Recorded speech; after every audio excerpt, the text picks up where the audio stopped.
ọwọ́ tẹ àwọn adigunjalè tó ń dà àwọn èèyàn Ijokoo láàmú.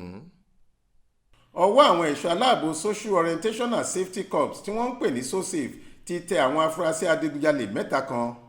Abíọ́dún Ọdẹ́wálé ẹni ọdún 22 táwọn èèyàn mọ̀ sí confidence ni wọ́n pè lọ́gàá wọn, nígbàtí Kẹ́hìndé Smith tí ìnagijẹ rẹ̀ ń jẹ́ 72 àti Túndé Àlàbí wà lára àwọn ọmọ òru làásèkà tí wọn ò jẹ́ káwọn olùgbé Ijokoo níjọba ìbílẹ̀ Ifọ̀ ríbi sun oorun àsùnwọra.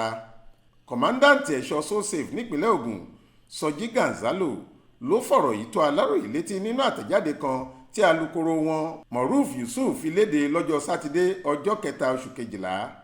lọ́jọ́ ẹtì Friday ọjọ́ 2 oṣù kejìlá yìí ní nǹkan bíi aago 10 alẹ́ ṣàdédé làwọn èèyàn mẹ́ta kan tí wọ́n ń darí bọ̀ jẹ́jẹ́ látẹnu iṣẹ́ oúnjẹ òòjọ́ wọn kó sọ́wọ́ àwọn adigunjalè yìí lọ́nà àgbàdo sí ìbàràgùn níjọba ìbílẹ̀ Ifọ̀ nípínlẹ̀ Ògùn. wọ́n fẹ́ jà wọ́n lólè, ṣùgbọ́n bí wọ́n ṣe ní káwọn sá àsálà fẹ́mi wọn níṣe làwọn jàgùdà páálí ẹ̀dá náà yìn wọ́n níbọn. Ọlọ́run ló yọ wọ́n, àmọ́ wọ́n fara pa yánnayànna. àwọn tó sì yìnbọn mọ́ wọn ò dúró, wọ́n sá lọ ní tiwọn lójú ẹsẹ̀. Gonzalo ní kété tó ń gbọ́ nípa ìṣẹ̀lẹ̀ yìí làwọn ti yára ṣètò ikọ̀ agbófinró àkànṣe kan èyí tí area commandant wọn Akeem Ọláìyá kó sòdí. wọ́n bẹ̀rẹ̀ sí tọpasẹ̀ àwọn atiláwí.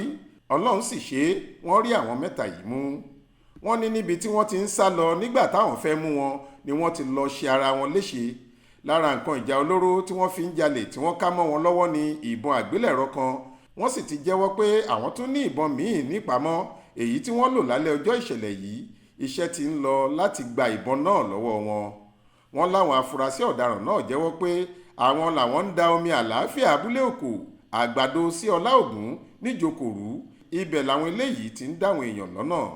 Gonzalo láwọn ti fa Abíọ́dún àtàwọn yòókù ẹ̀ lé àwọn ọlọ́pàá ní ẹ̀ka iléeṣẹ́ wọn tó wà lágbàdo lọ́wọ́ kí wọ́n lè túbọ̀ ṣèwádìí kí wọ́n sì fẹsẹ̀ òfin tọ́ ìṣẹ̀lẹ̀ náà.